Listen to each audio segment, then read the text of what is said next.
আপনি এই যে টোটো ভাষা নিয়ে কাজ করছেন, এটা প্রায় কত বছর ধরে? এখানে তো 2-3 বছর তো মানে এটা চলছেই। এই যে যেহেতু ওদের অক্ষর বা এটা বিন্যাস বা এটাকে গ্রামাটিক্যালি মানে ফেলার জন্য বা সেন্টেন্সে মিলে কিনা এমনি খুব সহজ এটা আমার। এর মধ্যে আমি যত আমার ওয়ার্ডগুলো আছে ওটা প্রত্যেকটা ফিলোসফি আছে, দর্শন আছে, ওগুলো কটা কোথায় থেকে আসছে, খটা কোথায় আসলো, বউ কোথায় আসলো, এগুলো সমস্ত ব্যাখ্যা আমার একটা ছাত্রকেও দিয়ে দিয়েছি আমি। ওদের মধ্যে ওটা প্রিন্ট আউট করে ওটা মানে শ্রীরাঙ্ক বলে একটা আছে মাস্টার ডিগ্রি, আমি ওকে দিলাম যে দেখো একটা হচ্ছে ভাষার অক্ষরটা তৈরি কিভাবে হয়, এটা ফনেটিক সাউন্ডের উপরে তোমার তৈরি হয়। এটা ফনেটিক সাউন্ডটা ধরে ধরে যদি এটা করা যায় এবং তার চিত্রটা তৈরি করা গেলে মানে ভাষা অক্ষর তৈরি করা যায়। এখন যারা এর এই পূর্বতন যেগুলো আমরা ইংলিশ বলি, বাংলা যদি বলি, কীভাবে তৈরি হয়েছে কীভাবে করেছে সেটা কিন্তু আমি জানি না। কিন্তু আমার ওটা হচ্ছে আমি ধ্বনি তত্ত্বটা একটা ভেঙে দিয়েছি। কথায় হলো সেটা হচ্ছে আমার নিজস্ব একটা মানে পদ্ধতি, সেটা হলো যে আমি সরের পরে সরায়া বলবো না, পরে মানে আমি খ বলবো না, কিন্তু আমি ক দিয়েও তৈরি করতে পারি, ক দিয়েও তৈরি করতে পারি, ব দিয়েও, কিন্তু সেই চিত্রটা কোথায় থেকে আসছে সেটা তার ব্যাখ্যাটা থাকবে ওখানে। ওই ব্যাখ্যা মানে ওটা ধরে বললে পরে দেখবেন 1 মাসের মধ্যে শিখে যাবে। যে বাচ্চারা শরীর শরীরে ক খ শিখতে 1 বছর লাগে, কিন্তু আমার অক্ষরগুলো মানে শিখতে গেলে 1 মাসে লাগবে। যেমন আমার একটা সৌমি মিত্র বলে একজন মেয়ে, ও এখানে রিসার্চ পার্সনে এসে ও এখন আমি রোমান্সে বলে দিলে ওর সাথে সাথে আলফাবেটে বসিয়ে দিচ্ছি, কারণ ওকে শিখিয়ে দিয়েছি আমি কী করে তুমি রোমান্সটা ওখানে ফুটাফটা করবে। চ কীভাবে আসে, ক কোথায় আসে, খ কোথায় আসে, গ কোথায় আসে, ও কোথায় আসে, ওটা শিখিয়ে দেওয়ার পর ওই 1 মাসের মধ্যে কিন্তু ও রোমানটা বলে দেয় কাহাপানিঙ্গা, ও ঠিক কাহাপানিঙ্গা ও পটাপট ও লিখে দিই। কারণটা কি জানো তো, এখানে কিছু কিছু জিনিস আছে যেটা আমরা দুনিয়ার কিছু মানতে চাই না। কিছু কিছু ফিলোসফার হয়তো আগে বলেছিল, গ্যালিলিও বলার জন্য তাকে অনেক কিছু অত্যাচার সইতে হয়, সক্রেটিস অনেক ফিলোসফাররা কিন্তু ওরা কিন্তু অনেক দর্শনের কিন্তু মাধ্যমে কিন্তু ওরা সঠিক। এখন তাকে বিজ্ঞানে আনতে গেলে বা তখন একটা অনেক কিছু সময় লাগে। এখন আমাকেও মানে মাঝে মাঝে প্রশ্ন করে আদৌ কি টোটোদের অক্ষর এটা নিজে তো করবে না, সমালোচকের অভাব নেই,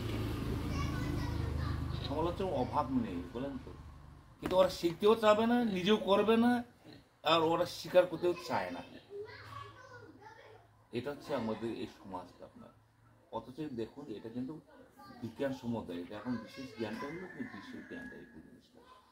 তো আমি বললাম যে তারপর আমাকে জিজ্ঞাসা করলো একজন যে টোটো ভাষা শিখে পড়ে কি আর চাকরি হবে? আমি তো ইংলিশ পড়ে তো চাকরি হচ্ছে না, তো টোটো ভাষা পড়ে তো তোমার একটা চাকরি হবে কোথান থেকে? এর তো পরে ইনস্টিটিউট নেই, তোমার কোনো বিদ্যালয় নেই। আমি তোমাকে আমি গ্যারান্টি দেবো কেন? তোমরা শেখার ইচ্ছে তাহলে তোমরা পুরো না করলে আমার কোনো কিছু দরকার নেই। আমি এটা তৈরি করে গেছি তোমাদের জাতির জন্য, এটা প্রেজেন্টেশনে দিয়ে যাচ্ছি। অর্থাৎ এই যে এক একটা যে বর্ণ, তার পেছনে ফিলোসফি আছে, দর্শন আছে, দর্শন আছে। সেই দর্শনটাকে যদি আমরা বোঝা যায় তাহলে 1 মাসে শিখে যাবে। মানে বেশি একটা একটা একটা একটু উদাহরণ দেবো। হ্যাঁ, ওটা যেমন কটা বলবে আপনাকে কীভাবে আমি উদাহরণ দিচ্ছি, আমি লিখেও দিচ্ছি বা কটা কি মানে ওটা। হ্যাঁ,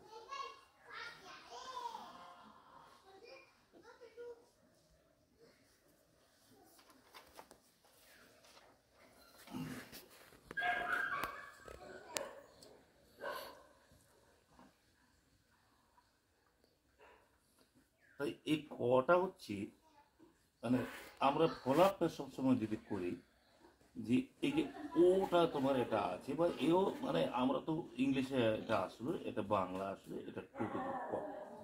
কটা হচ্ছে কোনো কিছু কেউ যদি মানুষ গল্প করে বা যদি বলে এটা এটা, তখন ইয়াস মানে ক, এই গলা থেকে আসে। তা মরক্কো ডাকে ক ক ক, মানে এটা গলা ওঠানো, এই গলা থেকে এটাকে আনা হবে। মানে এই ছবিটা আমরা ওখান থেকে এসেছি। হ্যাঁ, এটা পিকচারটা চলে আসে, এটা কয়ের চিত্রটা। কিন্তু এটা এই কোথায় থেকে আসলে বা এই কেটা কোথা থেকে আসলে সেটা তো আমি আর বলতে পারবো না। কিন্তু আমার এখানে ফিলোসফি আছে, এটা হচ্ছে গলা থেকে আনাটা, আর ওকে শেখানো হবে এটা গলা থেকে এরকম আসতে, মানে ক ওরকম বলে আমরা আবার ক ক মানে ইয়ে মানে আমরা মাথা ঝুঁকাই, এগুলো এখান থেকে আসা যাচ্ছে।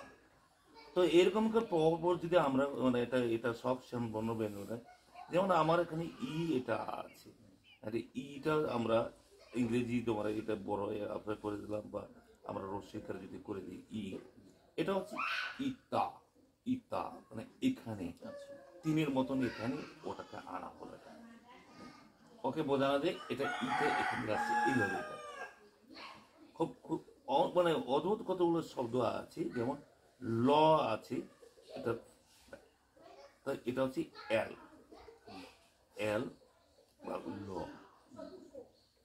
লা। আর তুমি কিছুই বললা, মানে প্রশ্ন করলে স্যার এটা বা এটা কেন, আরে লা নাকি লা, লা তুমি একটা লেখো না, এটা দুইয়ের মতো হয়ে গেছে।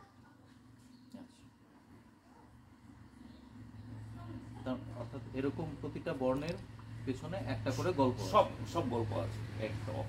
এই গল্পগুলো আমি পাবো।